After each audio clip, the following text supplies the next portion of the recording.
Good afternoon, everyone. Thank you for joining us today. I hope everyone had a relaxing and peaceful Easter and Passover weekend. I know it's not easy to be physically distant from friends and loved ones, especially during occasions such as this. But I am grateful to all of Arizonans for acting responsibly, and you're doing great on the physical distancing and the stay-at-home order, and you've really shown that you do your part to slow the spread of COVID-19. Today I want to touch on three key areas. The latest in our efforts to slow the spread of COVID-19 and prepare for the future, an update on efforts to ramp up new forms of testing in Arizona, and our plans for economic recovery. First, our preparations. Last week, we announced a plan to reopen St. Luke's Hospital with 339 additional beds that can range from low acuity to ICU beds. We've identified additional sites in Maricopa, Coconino, and Pima counties that will provide flexible and scalable bed capacity. Arizona also received a commitment of 100 additional ventilators to be deployed in critical need areas, including Navajo Nation and other tribal nations if necessary. I want to thank Senator Martha McSally for her help in advocating for these ventilators, and to President Trump for authorizing FEMA to send them here. Like additional bed capacity, it's our hope that we won't ever need to use these devices, but we have them in case we do. Today we've taken additional steps to help Arizonans remain physically distant while expanding access to health care. To start, I signed an executive order helping more people get certified as caregivers in assisted living facilities at a time when these positions are in high demand. I've also allowed for additional surveillance by DHS so we can better track the cases of COVID-19 in Arizona and how our medical personnel are treating this disease, as well as data sharing with law enforcement, so our public safety personnel can take precautions just like medical personnel. And I signed an executive order expanding Arizona's actions to make telemedicine available by requiring workers' comp plans to cover it. These steps and more are part of Arizona's all-hands-on-deck approach to COVID-19. Now, stopping the spread, public health, COVID-19 remains our #1 priority and will continue to be as long as it's needed. And with that, I'm going to turn it over to Dr. Christ for the latest, followed by Major General Mick McGuire. Dr. Christ? Thank you, Governor, and good afternoon, everyone. Thank you for being here. I want to begin today by providing a briefing on the number of confirmed cases, an update on testing, and then I'd like to provide an overview of the increased data that we are receiving as part of the Governor's enhanced surveillance order.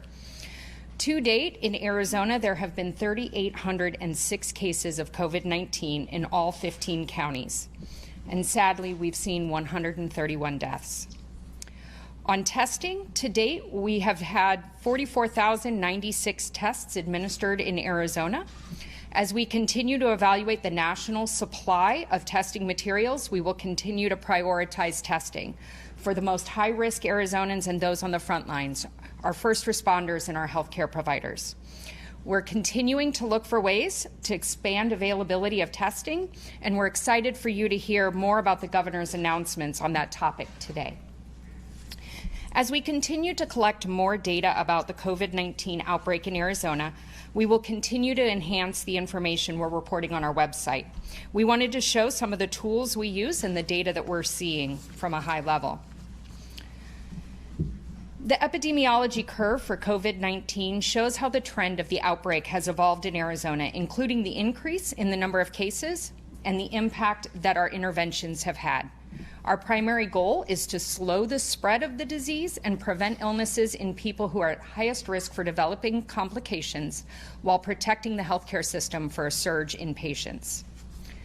In addition to the monitoring the confirmed cases, we're also watching COVID-like illnesses.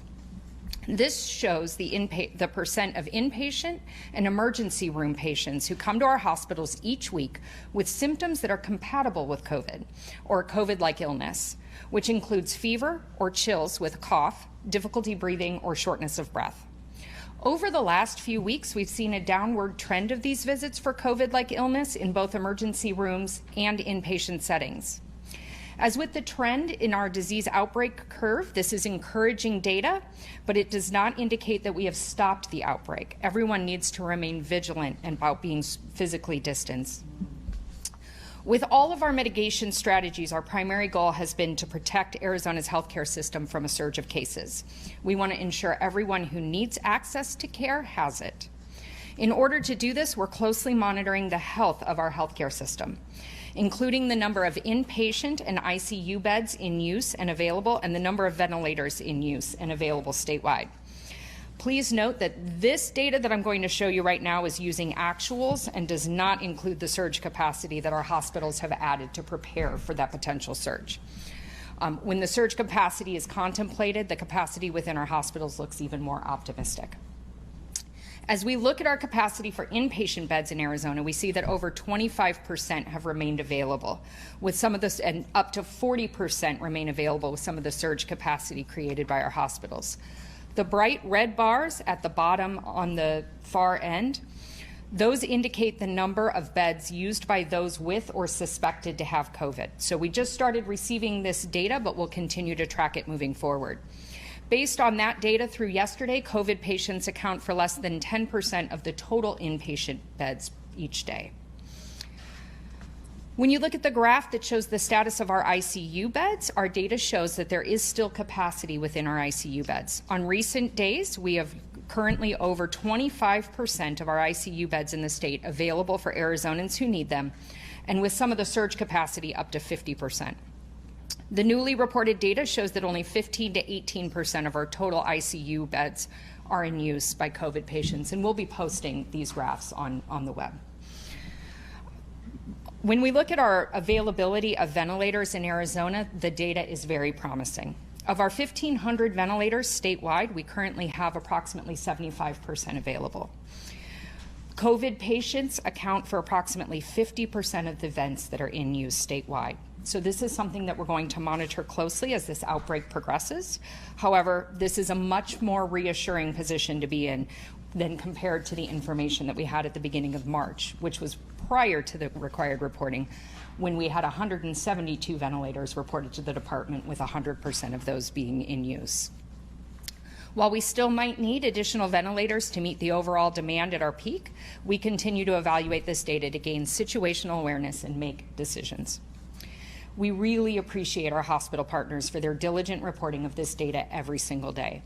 As this situation evolves, we'll continue to gather more data, and we will include it on our website so that the public can better understand the outbreak and how we're working with our healthcare partners to prepare for a potential surge in cases.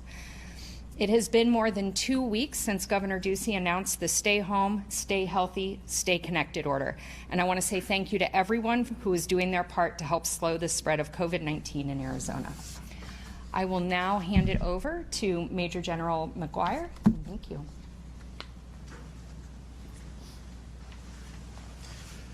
Good afternoon. I want to give you a quick update about 3 topics about the operations of the Department of Emergency and Military Affairs and where we're at as a state as we continue to manage this crisis.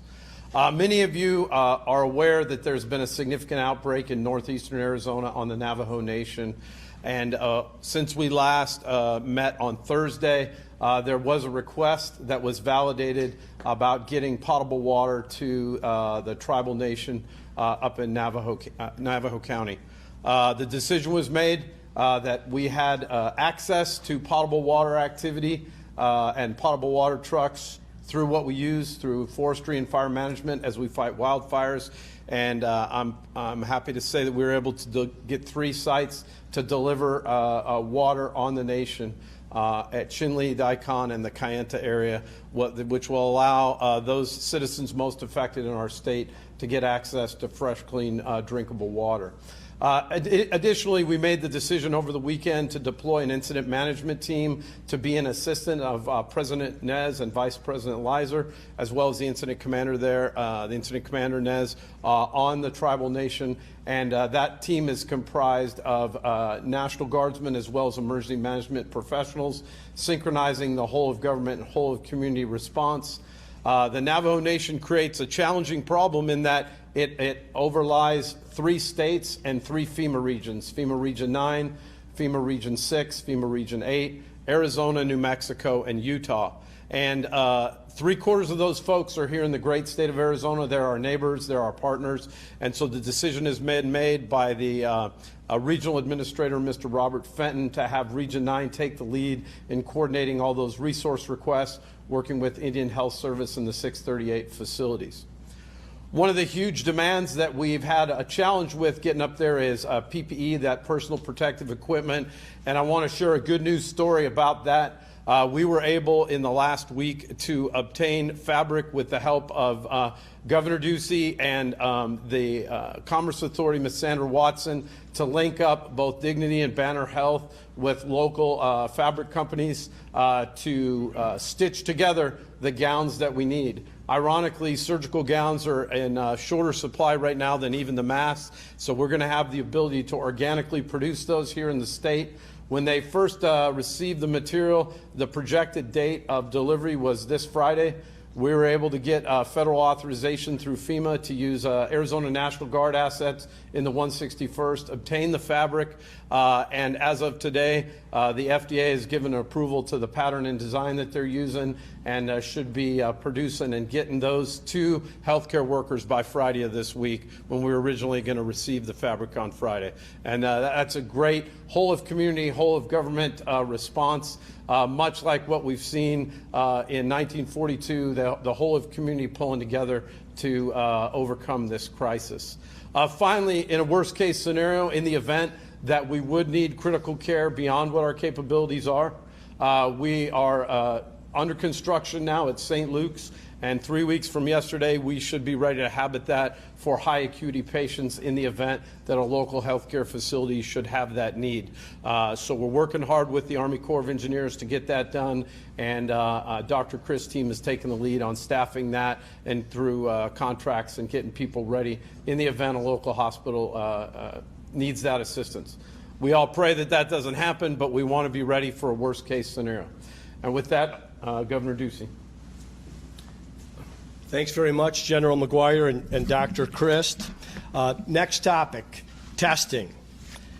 Arizona's Public Health Lab became one of the first in the nation to be certified by the Centers for Disease Control and Prevention, the CDC, to test for COVID-19 on March 2nd. Since then, our private sector partners, including Banner Health, SonoraQuest, LabCorp, TGen, and Mayo Clinic, have begun conducting COVID-19 tests, resulting in over 44,000 tests completed so far.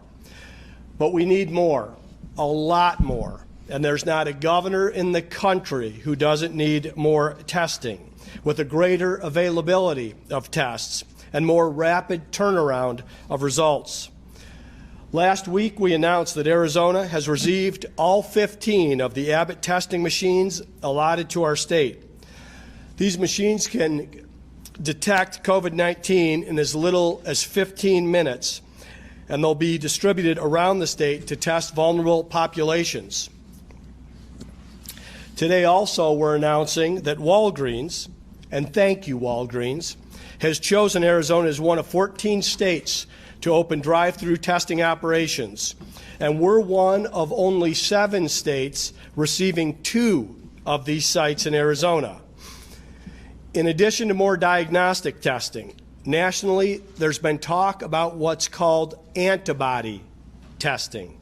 It's a blood test which has the potential to determine if someone has been exposed to the virus, had COVID-19, and recovered. I'm certain we all know people that were sick in January or early February and wonder if they indeed did have COVID-19. Here in Arizona, we're not just talking about that, we're taking action for our citizens. That's why I'm pleased to announce a new partnership with the University of Arizona to make an initial 250,000. That's 250,000 of these antibody tests available for Arizonans, starting with our frontline medical personnel and first responders. Now, antibody testing is not a cure-all, but it's an important step to exposing identity, to identifying community exposure, helping us make decisions about how we protect our citizens, and getting us to the other side of this pandemic more quickly. Our health workers and first responders are on the front lines, and my top priority is to identify ways to protect them, and I'm eager to get this underway. It's my special honor to have University of Arizona President Dr. Bobby Robbins with us here today. Dr. Robbins and his team at the University of Arizona have been leaders in researching and developing this science, which can really be a game changer in this fight. We're going to be working with them to get approval for this testing from the federal government as quickly as possible. Arizona State University and Northern Arizona University are also thinking big as they step up to provide solutions. At ASU's Biodesign Institute, researchers are using robots to develop a process to test high sample volumes simultaneously. At NAU, they are partnering with Guardian Air to 3D print personal protective masks for Flagstaff's medical professionals. These are just some of the efforts taking place at Arizona's public universities. We couldn't be more grateful to have these world-class institutions in our own backyard. I want to thank ASU President Michael Crow and NAU President Rita Chang for their partnership and leadership during this time, along with Dr. Bobby Robbins from the University of Arizona. Dr. Robbins became president of the University of Arizona in 2017. Before that, he led as president and CEO of the largest medical complex in the world, the Texas Medical Center in Houston, and served in other health leadership positions, including chairman of the Department of Cardiothoracic Surgery at Stanford University School of Medicine. He's an internationally recognized cardiac surgeon who's authored over 300 peer-reviewed articles. And his eye for innovation is already making a difference in Tucson and across the state of Arizona. And with that, I'll turn it over to Dr. Robbins. Doctor?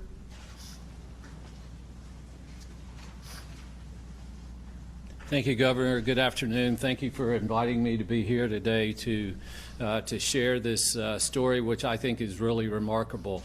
March 11th, we were playing basketball at the Pac-12 tournament. We were on spring break, but that day changed for all of us. We made the decision that day not to invite our students back to campus, for them to stay at home. We made the decision to go to an all-digital, remote teaching and learning platform, and I couldn't be prouder that in a week, when students re-engaged in classes that following Wednesday after spring break, that our staff, our faculty, our students took forward this challenge of going to an all-digital format. I'm happy to report that we're thriving at the University of Arizona. Students are learning. They're going to finish their degrees. Unfortunately, we're not going to have our fantastic graduation ceremony in Arizona Stadium on May 15th, but we have something special planned for our students. By March 17th, Governor Ducey and Dr. Chris made their way to Tucson, and we shared with them our ideas about what we were going to do, because we had no idea how many students were actually going to return to campus. Fortunately, we only have about 500 or 600 students in our residential living facilities, but I didn't know if we were going to have 5,000 to 10,000, which we normally do. So we wanted to be self-sufficient. We wanted to not depend on being at the end of the supply chain to have tests. So we began to manufacture swabs in our own labs, in our virology labs at the University of Arizona. Moreover, on a parallel path, we began to develop an antibody test. one that is a blood test. It's not a finger prick that the governor just talked about, which is a great test. It can only provide information about if you have the infection that day. It's an RT-PCR test that looks for viral shedding. This test that the governor just described to you is a blood test. It's an antibody test. We have plans to test every one of our faculty members, our staff members, and our students. That's 60,000 people. It'll be voluntary. My sense is that most people want to know this data. And for us to get out in front of this disease into the next phase, shelter in place, mitigation, Governor, all the things that you've done here have been the right thing. And we've been fortunate in Arizona not to suffer like some of the other states in this great country. But this blood test will be able to inform us about who has the infection. Early on, once you get the infection, you have your body makes antibodies called IgM antibodies.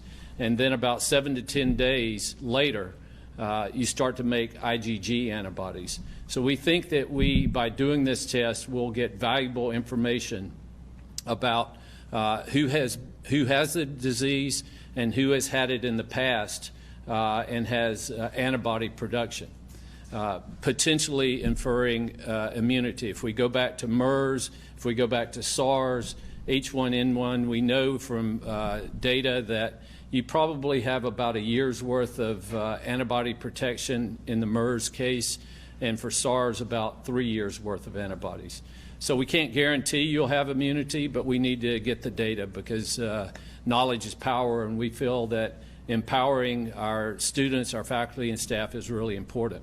As we had that discussion on St. Patrick's Day in Tucson and shared our plans with Governor Ducey and Dr. Chris, they said, can you expand this? Can you scale it? And we said, absolutely, we can do that.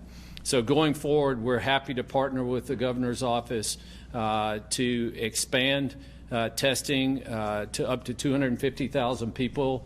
We'll decide after that. Once that happens, we think we can do that within a month. We'll be ready to go sometime next week, at the latest by May 1st, to begin rolling this test out.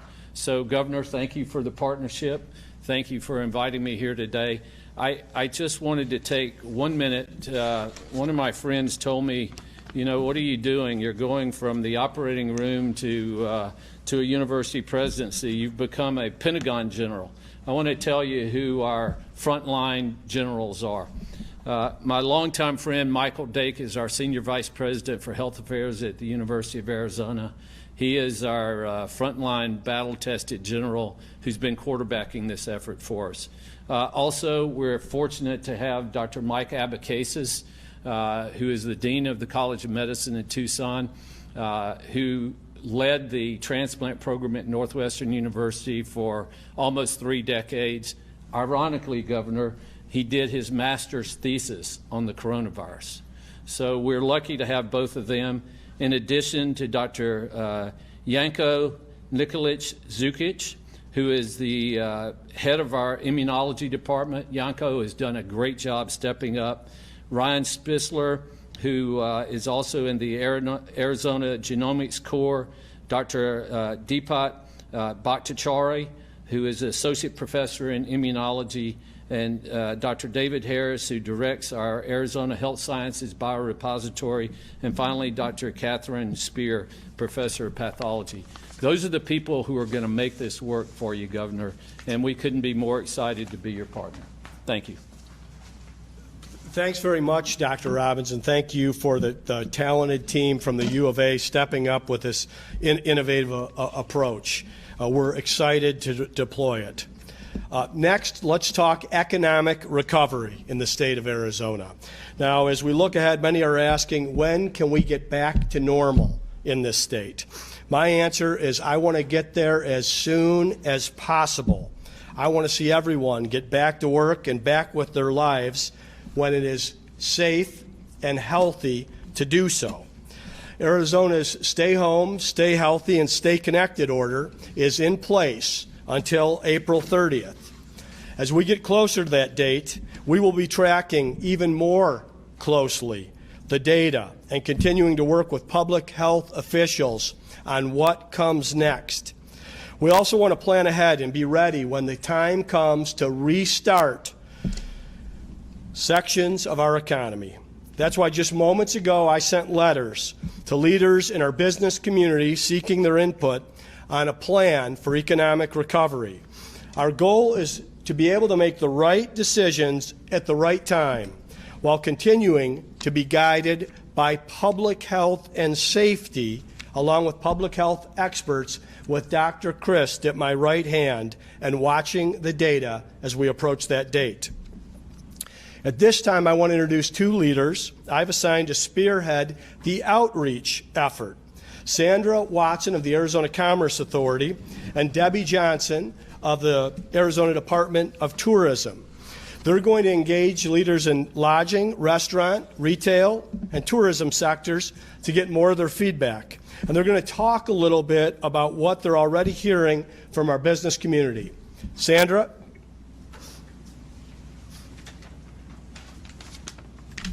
Thank you, Governor Ducey. From the moment it became evident that COVID-19 was going to place an unprecedented strain on our economy, the Arizona Commerce Authority has been working to help businesses statewide navigate this crisis.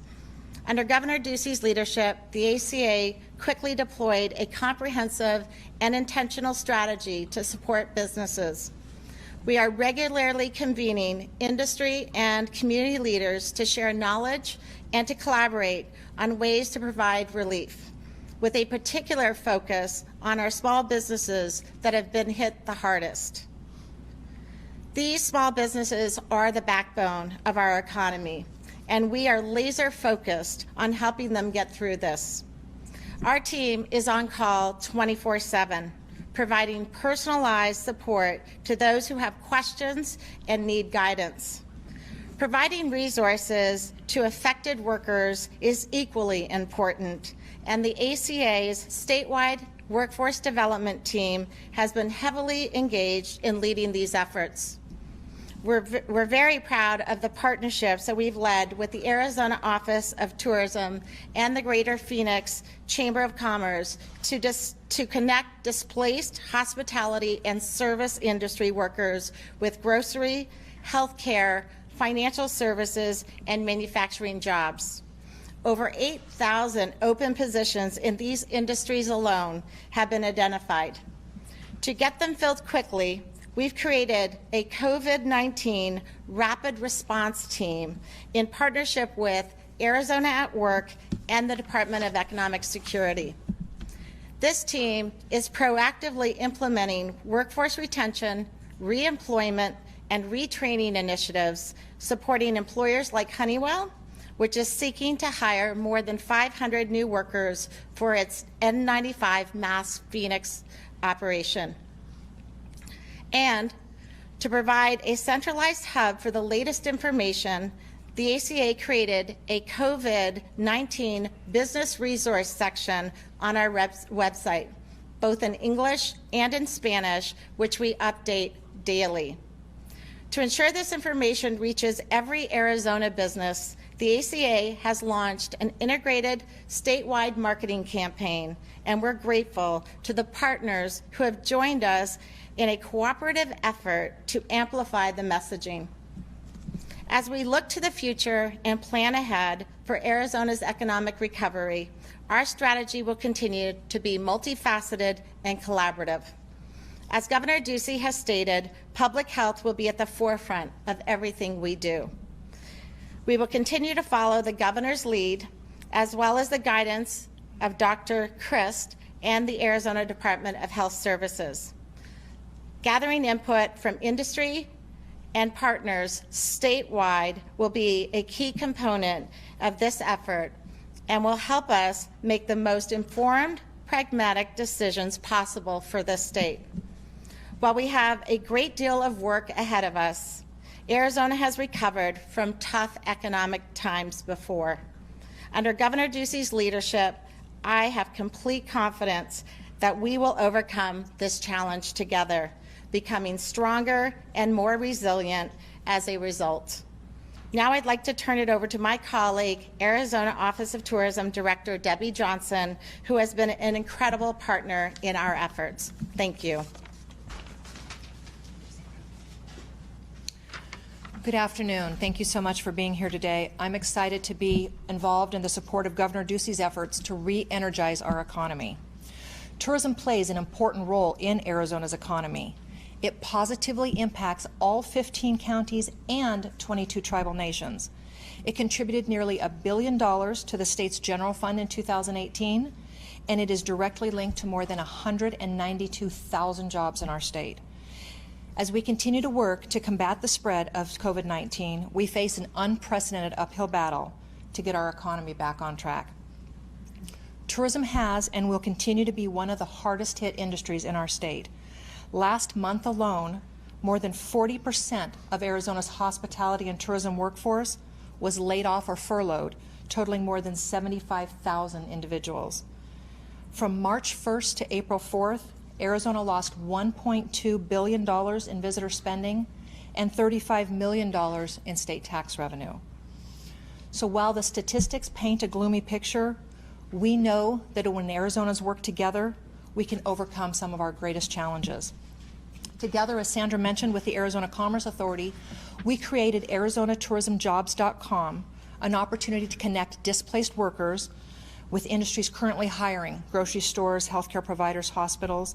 It's available in English and Spanish, and as Sandra mentioned, it is updated regularly with new jobs and new opportunities that we are hearing about on a regular basis.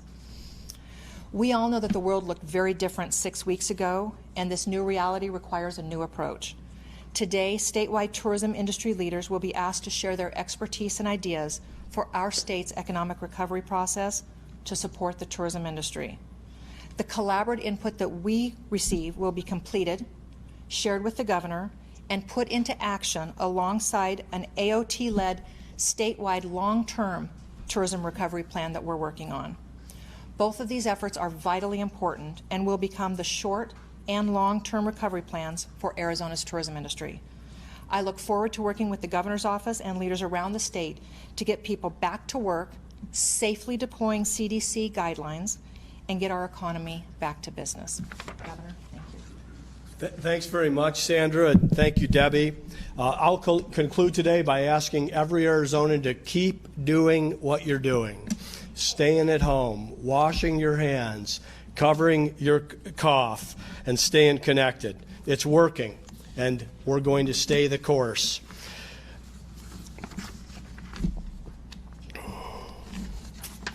I know this has been a very tough time, very tough month plus for the state of Arizona and for our country, but there is a light at the end of this tunnel, and we're heading towards it. And with that, we'll open it up for questions.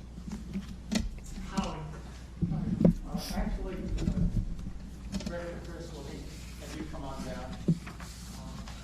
I appreciate, come on down to the mic where we can all hear you. Okay, Howie, go ahead and ask your question. I appreciate the information your department has provided and the database you provided on zip code. Why can't we get information about nursing homes? We're not talking about individual patients. We're talking about nursing homes with 30, 40, 50, 80 people. My mother happens to be in an assisted living facility. What is it that you believe exists in HIPAA that precludes us from knowing that the terraces where my mother is has these many cases of COVID-19?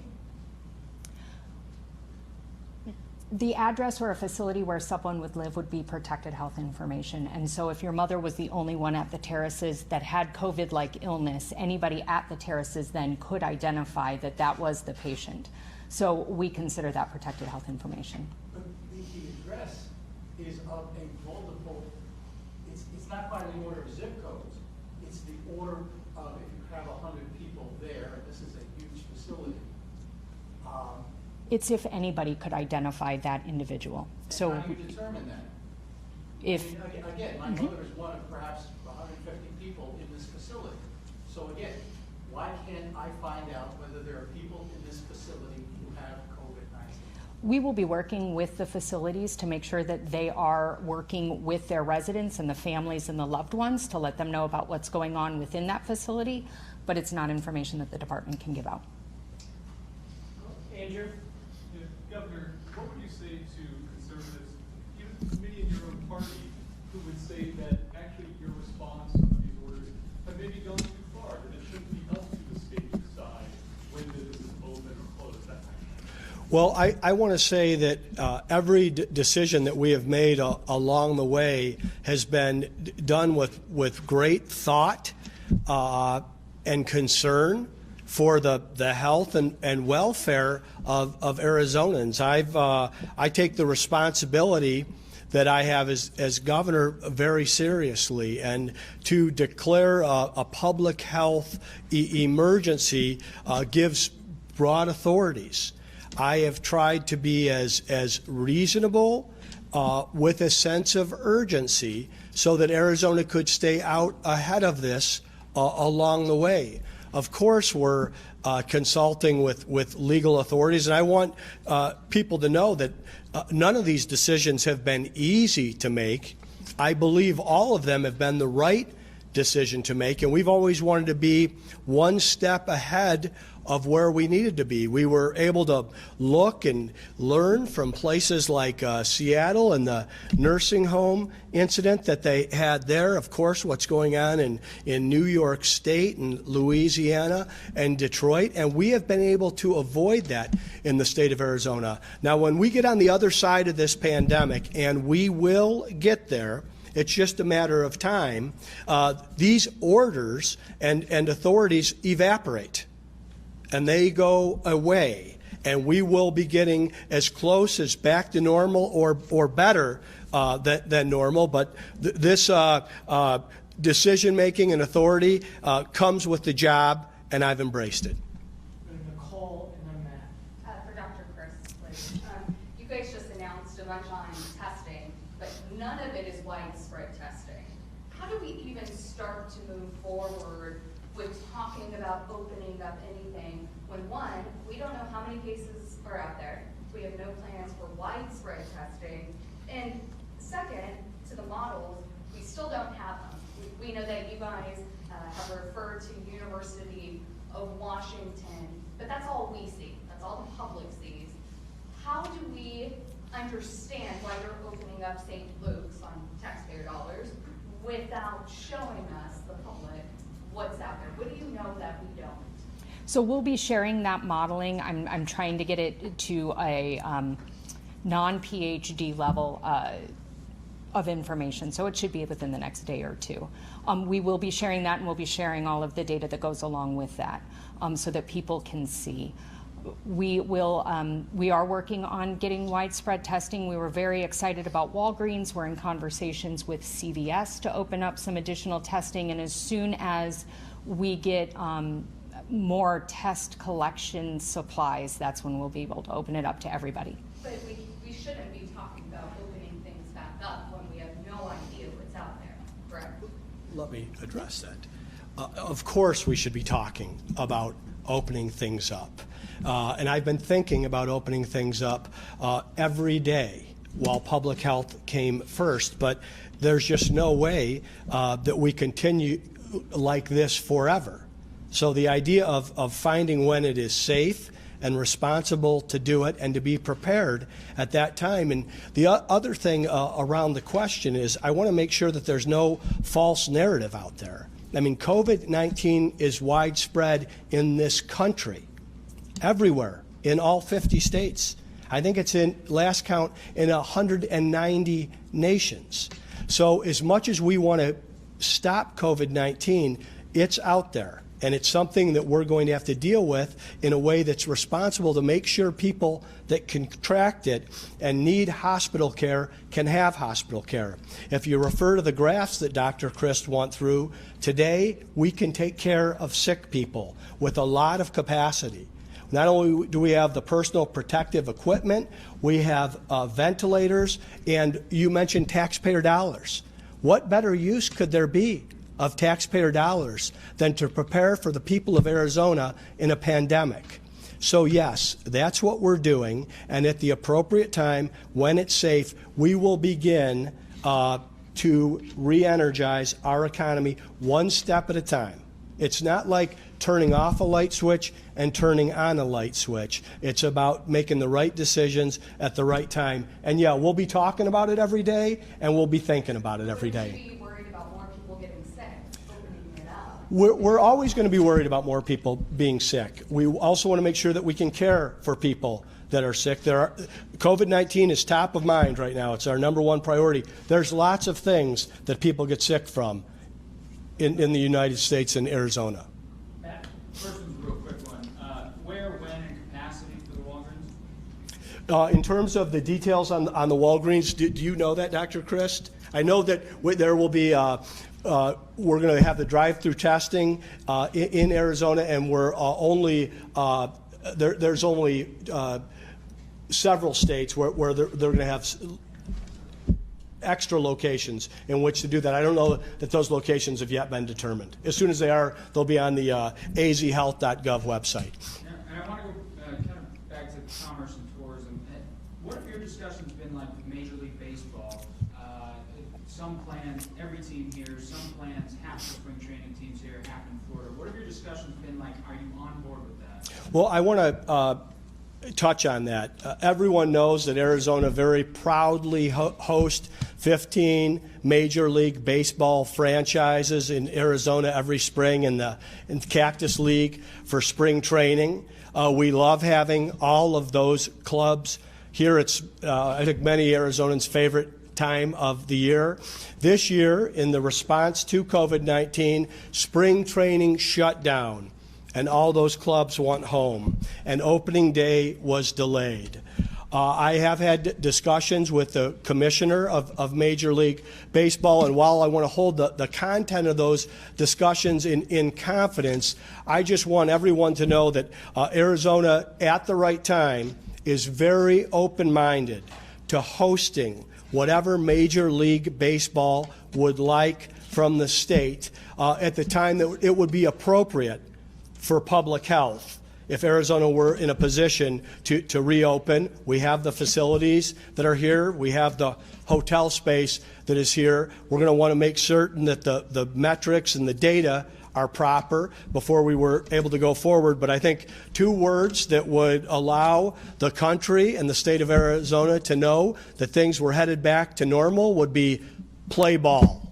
So it sounds like you want it to happen without fans, or just the players, just the staff? There's a number of different scenarios. I think the first scenario that was talked about was the idea of these clubs coming, being in hotels in a way, having their own stay-at-home orders where they'd either be at the hotel or inside the stadium without fans. That was the first discussion. We're not, like I said, it's April 14th here today. The order runs through April 30th. We're going to know a lot more about where we are and where the nation is each day as April unfolds. But it would be something that I think would be, it's something that Arizona is open-minded to, and I'm open-minded to. We're going to take a few questions from the board here. First will be from Tim Steller with the Arizona Daily Star. Go ahead, Tim. Hello, can you hear me? I can't hear you, so I'll just go ahead. Governor, Dr. Fritz, experts I've spoken to and that many of us have spoken to have talked about need for testing and tracing before we reopen the economy. It sounds like you're talking about testing and expanding its availability. What about the ability to trace the contacts of people who are infected or test positive? Is there an expansion in that in the offering? So let me touch on testing, and then I'm going to let Dr. Christ and Dr. Robbins, if he would like to chime in as well. We need additional testing in Arizona. We're at 44,000 plus tests to date, but we do need more, and every governor wants more. Of course, we want the frontline professionals. This is the doctors and the nurses and the emergency medical personnel, our police officers, our correctional officers. Dr. Robbins talks about testing every student at the University of Arizona. So that's something that we're going to be focused on, and it's not only the diagnostic testing, it's the antibody testing. I know my wife was very sick in late January, along with my middle son, Joe. My mom was incredibly sick in mid-January. Did they have COVID-19? We don't know. But that's what the antibody testing would tell us, and it also tells them and others inside our state different things that they are able to do. I'm going to let Dr. Chris talk about the testing, and if Dr. Robbins could touch on the 250,000 tests and how we could ramp that, and how that would also work with ideas around tracing. So we continue to explore how to increase testing, and the serology will give us a really good idea of community exposure, and we're currently exploring increasing the contact tracing of positive cases as well, to answer that other question. I'll turn it over to Dr. Robbins to talk about the serology project. Yeah, as I said in my opening comments, we think it's really important to get antibody testing done. I agree with the case tracing. You know, I'm intrigued by what Apple and Google are talking about with iPhones and Androids, to be able to find people that go in and say they've tested positively, so that you can track this down. But I think testing is the next thing that's going to be the most important variable we could introduce into this equation. I think that we're going to need to continue to do the rapid testing at Walgreens and CVS. I think it's a great idea. Again, that tells you if you're infected at that time. This antibody test, the serological test, will measure antibodies that'll let you know if you're actively infected or if you've been infected in the past. Governor, I think I'm going to be the first one that will volunteer to get blood drawn next Monday. I'm going to film it, let everybody see how that all works. And I never bet much, usually no more than $1, but I bet I've got the antibodies, because even though I never had fever, I never had a cough. I think that in all the contacts I've had, I would be surprised if I don't have the antibody. And that, of course, is something we need to know, because probably the most dangerous people are the asymptomatic carriers, the so-called vectors, that can pass the virus along without being symptomatic.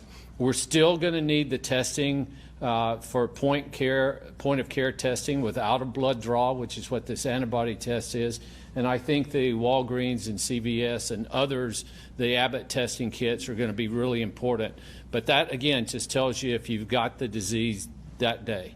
You need to be tested multiple times, because if you get symptoms, then you need to return back to your healthcare provider and get another test. With the serological test, it tells you if you've had it, and the chance of being reinfected is really small. So I think that's the utility of the antibody test. Thanks, Doc. We're going to do one more question from the board. Russ Wiles from the Arizona Republic. Go ahead, Russ.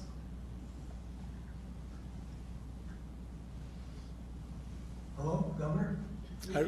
Hi, Russ.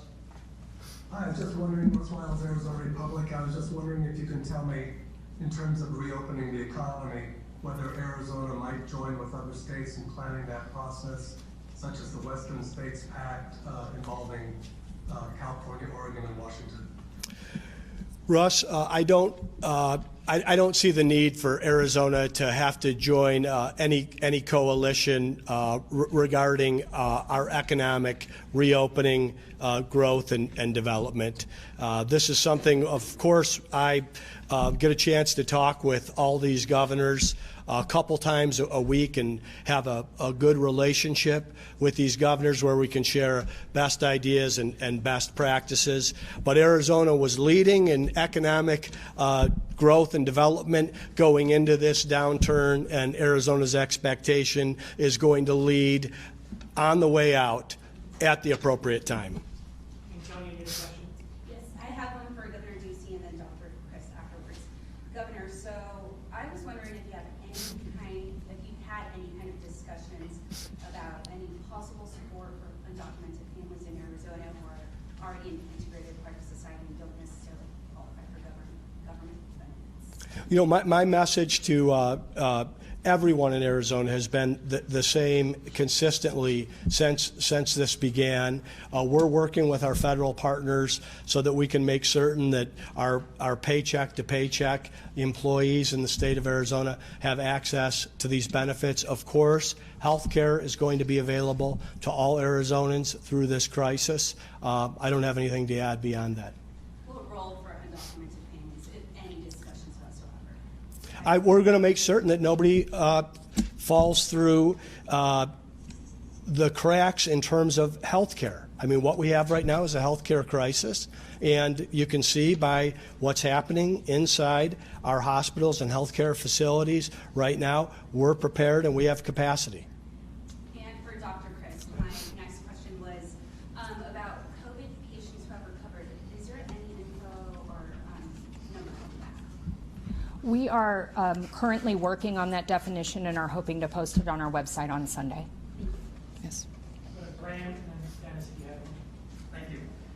Governor, you keep mentioning the day April 30th as if May 1st is an important date in making the transition. Do you see some significant changes coming on May 1st, or maybe slight changes coming to make our lives back to normal? So Bram, you mentioned April 30th, and the reason that I've pointed that date out several times is that is the date that Arizona extended its guidance to in compliance with the Centers for Disease Control, and that also happened to be the White House guidance at the time. If everyone remembers, we originally had nationally, and this was the national directive, was 15 days to slow the spread, and that order was expanded until April 30th, which made it, I think, 45 days in total, which is what we've been doing even a little bit longer in Arizona. It's too early right now for me to say that there's something magical about May 1st. Of course,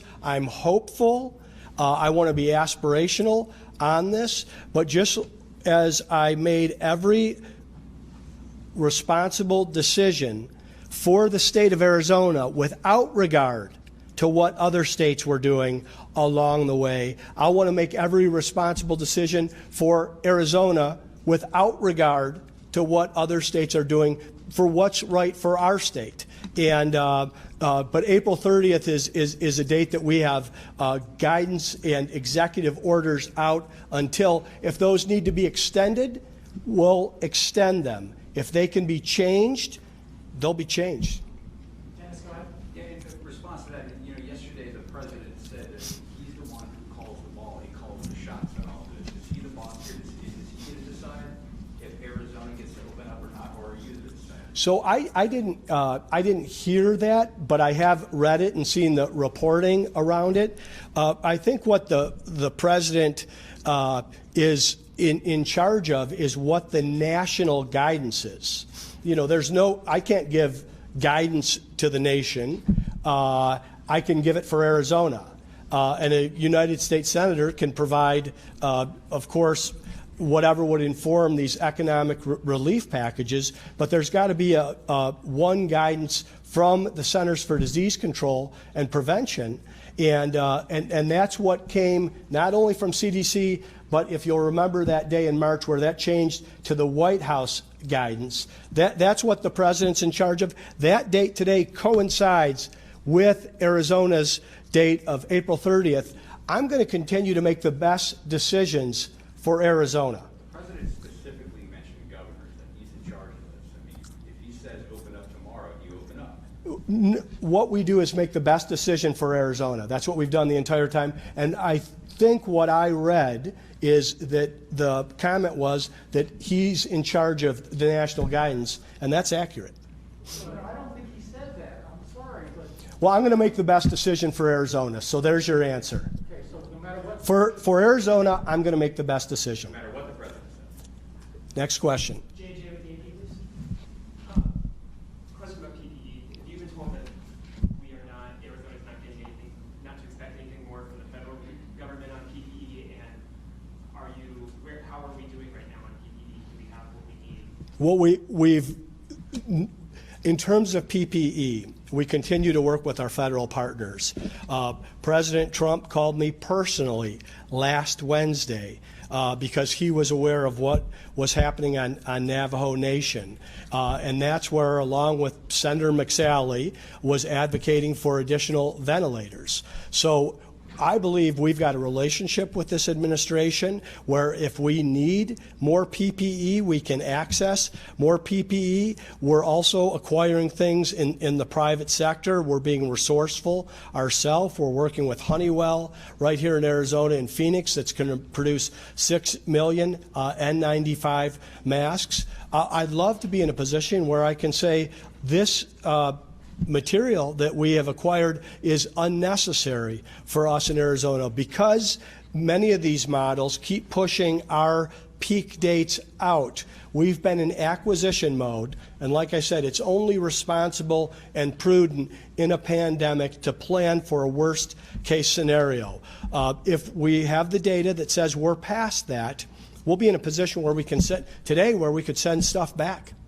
Those 100 ventilators that you mentioned, there was a lot of criticism about the way that was rolled out, that it kind of looked like a political favor to Senator McSally. Do you see it that way?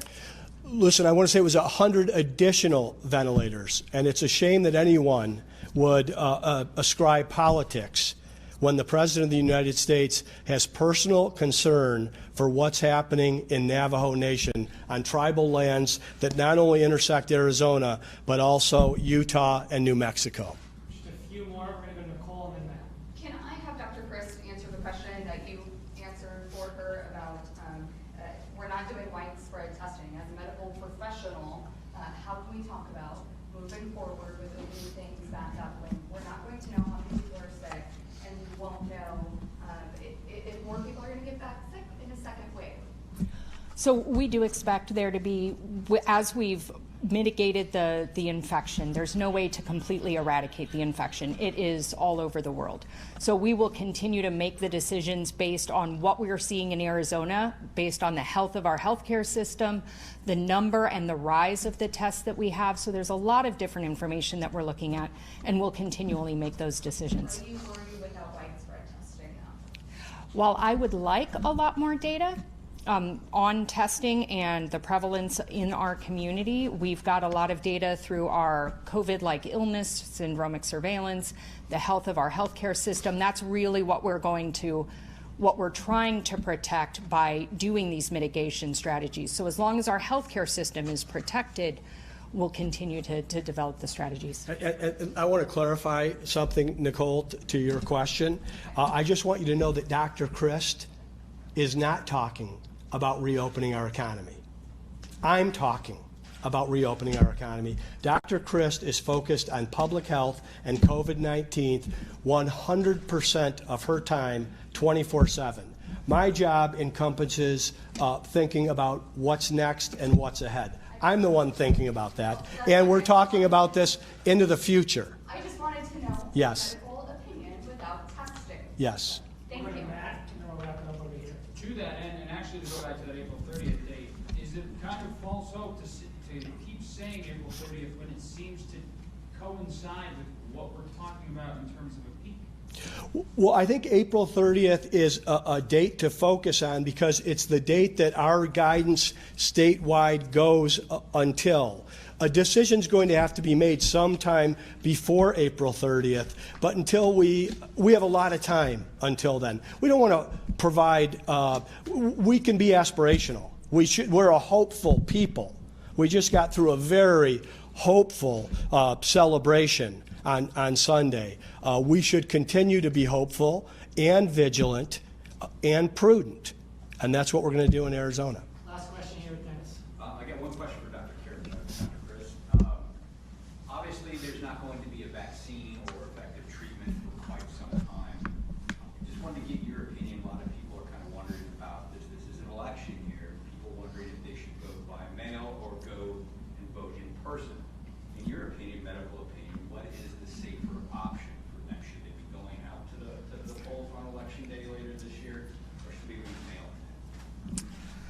I would like to see where we were with our with our infection at that time in order to be able to make that type of decision. I think it'll depend on if we get a second wave, where we are with influenza at that time, because that's the start of our flu season as well. So we'll be taking all of that into account. And I really didn't know that that voting was a medical decision. I thought it was a. I want to answer the question. I'm going to answer the question, please, as asked. I'm going to answer the question as asked. Voting is an individual right and liberty. And no one is better in the United States of America at it than the state of Arizona. 74% of our citizens already vote by mail. And if people want to vote by mail in November, they have months and months and months in which to make that decision. We're not going to disenfranchise anyone from voting on Election Day. We're going to have more availability to vote, not less. Medically speaking, what's the greater chance of spreading the disease, going to a poll or making? We're on April 14th today, and you're asking for medical professionals. We're on April 14th, and you're asking for medical professionals to become fortune tellers. They're not going to do that. You have until October. You have until October. We are not going to disenfranchise anyone in the state of Arizona. You couldn't find enough poll workers or enough cleaners to get enough. That's where we are. We're not disenfranchising anyone in Arizona. Governor, last question. I have time for one more. I'm sorry. I got to go to Zach here. This will be your last question. Yeah, Dr. Chris, I want to ask you real quick because you mentioned you're going to release the models, ideally in layman's terms, not a PhD, but you have one. So can you tell us real quick? We saw some downturns on some of the graphs you showed there. Has Arizona's peak hospitalizations changed? Have we hit our peak like New York? What does the modeling show you? So it's multiple different models that show different peaks. And so if you look at the healthdata.org, which is the one that is online, you can see what those peaks are. With peaks going as high as our previous modeling, up to 13,000 hospital beds needed. The mitigation strategies have pushed out potentially, so we're getting a range of dates that are farther out potentially as our peak. So healthdata.org just changed it to April 30th. Some of the modeling is showing now May. So we're going to put that out, but there's a whole range of almost all of the variables. Thank you, everyone. It's about time we have. Yep, thank you, Patrick. And I want to say in closing, just thank you to all Arizonans for your responsible and thoughtful behavior. The physical and social distancing is evident. The stay-at-home order is working. Please stay healthy, stay connected, and we will regularly update you. When we know something, you're going to know something. Thanks very much.